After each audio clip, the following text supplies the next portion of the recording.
Sud, besut. Inggih, Pak. Kon nanti Sud. Kula ten kamar mandi, Pak, kebelet pipis, Pak. Iya, teko mburi, Sud. Inggih, Mak De. Kebelet pipis, Mak De. Doyan nang kono gak apa-apa sih, Nang. Kok ono mau. Arek sawetara ya boleh. Iki titi wancine gara-gara nak. Inggih, Mak De, iki gara-gara sadurunge awake dhewe matur sing maneka warna, awake dhewe bengi iki wajib nunjukake puji syukur ning ngarsaning Gusti. Dat kang murweng dat Gusti Allah Subhanahu wa taala, Tuhan yang Maha Esa. Awit panjenengane kang melibarkan berkat rahmat sehat iman lan Islam sehingga awake dhewe bisa tetunggalan manunggal nyawiji ning papan kene, Sob. Inggih, Pak De. Niki mapan wonten ing pundi lan dalam acara apa? Iki mapan oleh ngendi lan acarane apa? Ngene ya, Nak. Bagong lan besut. Iki mapan ana ing yaiku Bale Dusun Manukan, Desa Balomasin, Kecamatan Pungging, Kabupaten Mojokerto. Sing dadi kajate para masyarakat Manukan kene iki tasakuran, Nak. Utawa kena den arani acara kleman dadi nglameti ulu pametuning bumi. Nunjukake puji syukur ning ngarsaning Gusti Allah Subhanahu wa taala saka asil ulu pametuning bumi. Ngoten dadi para masyarakat tani niki nylameti tandurane. Ya, kena diarani kaya mangkono, Sud. Mula ing dina kalunggan iki awake dhewe wajib ndongakake para masyarakat kene kabeh. Yaiku para masyarakat Manukan kene sakbare nganakake wayangan muga cidheka kabejan kamulyan lan katentreman tinebake saka suker sakit balak sengkala pinaringan bagas waras akeh rejekine duja sak tingkah polahe tansah kinayoman dening Allah Subhanahu wa taala. Allahumma amin ya rabbal alamin. Gusti iya, Nak. Awake dhewe uga ngaturake gunging panuwun marang yaiku seluruh para masyarakat Manukan kene luwe-luwe ngaturake gunging panuwun kelawan kang mbawreksa dusun Manukan panjenenganing Mas Kala Puguh lan uga sing ngasta ana ing desa Balomasin panjenenganing Pak Lurah awake dhewe ngaturake gunging panuwun lan uga Bapak Ketua Panitia panjenenganing yaiku Bapak Kecer lan segenap panitia kabeh awake dhewe ngaturake gunging panuwun kang tanpa upami lan nyuwun pangapura ana klira-klirune ana kladuke atur anggone awake dhewe sak rombongan ngayahi wajib bengi iki awake dhewe nyuwun pangapura ya boleh. Inggih, Mak De. Namine tiyang menika mboten luput saking salah. Iya, Nak. Lan iki mau uga akeh para pandhemen sustresna budaya ringgit purwa kang kepareng rawuh awake dhewe ya matur suwun ana rawuhe sedulurmu sing saka Pungging Krisik panjenenganing Mas Endra uga rawuh lan Bapak Suwarsono lan ibune Mas Endra uga rawuh iku mau ana sedulurmu saka tlatah Kembang Ringgit uga rawuh. Oh, Kembang Ringgit. Nggih ya, Nak. Kok jare kajengi wayangan Bang Ringgit. Allah yo. Kajengi wayangan. Sapa nak? Jombo mau. Kak, dulurmu Wahyu ah. Iya paling, Nak. Tahun wingi nanggap sedulurmu Wahyu. Tahun wingi kok yaiku nanggap Lek Mujon niku pun mundur yang Mak De. Tak delok yaiku saka kene iki sedulurmu Lek Musarjono Ki Sarjono Mulya wis kundur, Nak. Oh, ngono. Lan awake dhewe ngaturake gunging panuwun saka bangsal kono uga rawuh panjenengane Pak Tejo sak rombongan ya rawuh. Oh, Pak Tejo. Nah, iku dilungkas mantu Gong nang payang nak. Oh ngono. Nang payang 3 dina 3 bengi Gong. Oh niku arep-arep ae mo. Lan kabeh ora bisa tak sebut siji mboko siji nanging selalu sambung diati nak. Lan awake dhewe uga ngaturake Gunung Mangun sinengkuyung kelawan kadang-kadang Kudalang panjenengane Mas Suryadi sing asta kendang Kudalang adikku Dimas iku mau ya rawuh Mas Kunda ya rawuh sedulur Kudalang Deni saka Sadar kono ya rawuh. Oh ngono. Wis ora usah dawa-dawa ayo paring panglipur kelawan para masyarakat kene kabeh. Carane ya wis sore ya wis dangdutan kaya ngono kok. Iya mo. Jam masyarakat ini guyub rukun. Wis temenan oleh njoke sampe waduh gerigis nganti sak jam. Oh ngono. Sampai megap-megap wong diwatur paring manis kurang manis ambahe gula ae kok. Ngono ya. Mbahmu Sotik nak. Oh iya. Iki Bapak Mudi. Kok lan sedaya kuwabeh para warga Manukan wis kaya sedulur ambek awake dhewe nak. Ora bisa tak sebut siji mboko siji kadang ya ana sing ora ngerti jenenge. Ning yo mati karo awake dhewe apa wae dicepaki uga ora ben apa wae. Banyu mili nganti teng rasane. Awet tau sing Yo wis pokoke cepot blek lho kok.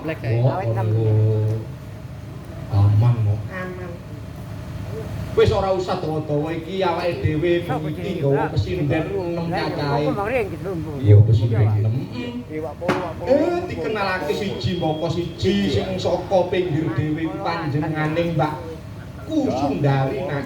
Oh Mbak Sundari mo. Saka tlatah Jombang Delik Balong Panggang kono. Oh iya. Lan sebelah maneh Mbak Aris Redek nak. Apa? Mbak Aris Redek. Iku kita awan Mang Ijen kong ontang-anting nak. Oh ngono. Iku ya nek mari ontang-anting ya kudune diruwat kong. Oh niku nyindeni jeneng udene diruwat ngomong. Lan sebelah panjenenganing Mbak Ira saka tlatah Talok kono kok. Oh iya. Lan sebelah iki panjenenganing Mbak iki pacarku nak. Oh niku bocah-bocah ayo. Iki Mbak Dewi nak. Mbak Dewi saka tlatah Trowulan kono jan bocah yo menik-menik dadi sawang tewadon wadeg-wadeg. Oh niku. Oh aman nek kula nek mboten wonten streaming ngoten aman. Mboten ngarang-arang ngertes bojo kula. Sebelah iki panjenengane Mbak Heni saka tlatah Mojowarno lan sebelah Mbak Anita Yuli Arista Saka endi? saka tlatah Jombang Delik kono. Ya wis ora usah dadak kedawa-dawa menehi panglipur. Ya nak iku mau uga ana panyuwunan Gong lumantar Nawala nak. Ya diwaca mo. Iya nak wacane saking keluarga apa iki rek Den Bei badhe nyuwun gending 1 kumandang kutha Surabaya, 2 tetanen, 3 Kutut Manggung. Oh Kutut Manggung. Tertanda Syekh Joko Pentil. Loh. Pentil ta pentil iki. Oh saka Pak Joko Pentil. Iya nak. Lan uga iki mau ana panyuwunan saka sedulurmu panjenengane Mas Endra Pungging Kresik nyuwun yaiku Mas Endra Gending Slendang Sutra Kuning sehat terus lancar tanggapane Mas. Nggih amin. Wis iki minangkani sarene waktune ya jam 3 nak iki cedhek masjid Gong. Oh ngono. Saiki jam 4 kurang ngono wis adan are. Oh iya. Tadi kejar tayang. Iya. Iki minangkani panyunaning saking Pak Pendil riyen kumandang kutha Surabaya. Mangke dilanjutaken nggih menika Slendang Sutra Kuning. Sapa sing nyuwara? sik ae Mbak Ira karo Mbak Aris. Sing rada setengah muda. Oh iya. Setengah muda. Iya nak. Nggih. Jumeneng Pak nggih. Nggih. Jumeneng. Jumeneng Pak Den. Nggih. Ngatek. Jumeneng. Mas Abi, dipun spot Mas Abi.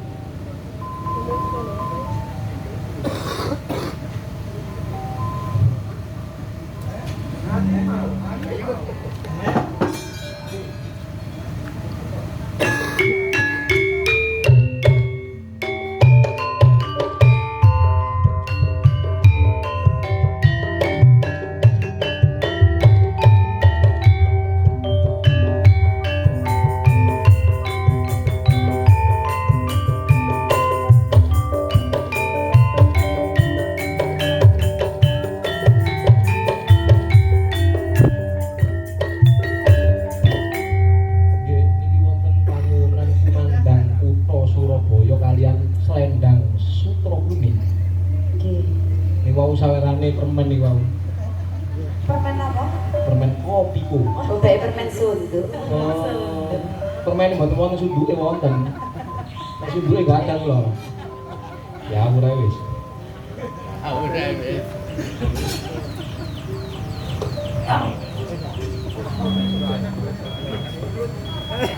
Nggih.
Matur suwun.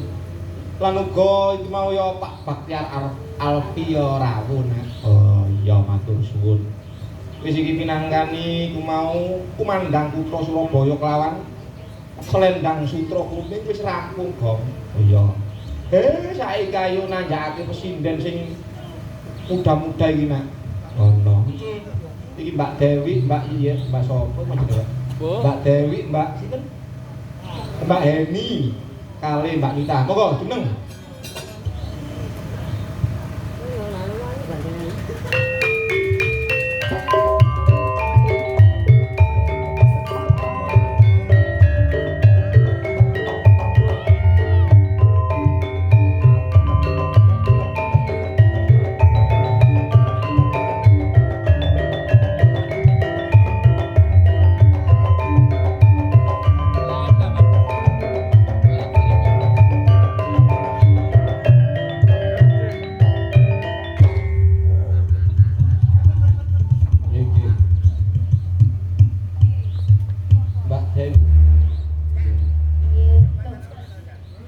Panjenengan niku kelas pinten?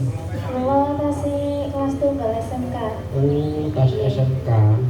Pun enggak ada pacar kan, Rek? Oh, dereng. Masa di kan kok lirik ae, Kak. Sing jenengan iki pun anu nggih, ngajar pun di Mbak Heni. Jenengan nama? Kan SD. Oh, ten SD. Nggih, kali SLB. SLB. Nggih. Niki muridé tari. Nggih, ojok sedanten ya. Ojok kabeh besok masuk ya anak-anak. Mbak Nita, kelas pinten, Mbak? Kelas 3 SMP. Kelas 3, jan generasi penerus hebat-hebat. Ini jenengan pun kawak ngantar kawan. Badhe nembang menapa? Monggo rembukan lho. Econe napa? Senengane napa monggo? Napa? Nggih, Mas Danang lilo mawon. Oh, lilo. Lilo to. Nggih, lilo. Sak rep telung, berarti telungan. Telung rep. Nggih. Oh, nggih niki. Nggih. Oh, nggih gelang alit. Bawane lilo. Lilo. Oh, lilo. Bawane lilo jare. Lilo. Ngawur wis. Boten Mas Dewi niki lho, gawe mawon. Nggih, Bang Ali. Nggih, Bu, Bang Ali. Nggih. Terus. Ayo Mas Deni. Ayo Mas Deni. Ayo Mas Deni. Ayo Om. Iku lho wis diceluk Om lho Rek. Pun Pak Deni niku. Ayo Papa. Papa Deni. Ayo AA.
aku.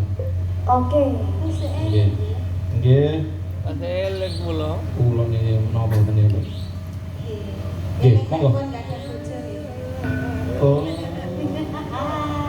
Lo sudah anak lo pas sudah. Buntute wis bapak muda. Eling lho. Bapak muda. Gak ngomong wis. Nggih, monggo.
gono rawuh pepundenmu nak sapa mo panjenenganing Pak Yadi tole. Oh Pak Yadi saka Jiu niku biasae pundi-pundi guru kula Pak Wardono pentas niku ningali penggemare Bapak kula Wardono. Oh ngono. Lanjut lagu-lagu ta terus nelakon. Iki wis jam 3 enak, jam 3 lewat 5 gong. Timbangane engko pedisian sola-solan. Oh ngono. Iki waktune yo gak ono sak jam enak. Oh iya ya wis. Ndara kula Adi Manyu. menapa panjenengan lecaring penggalit enggal paring dawuh Ndara.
Thank you.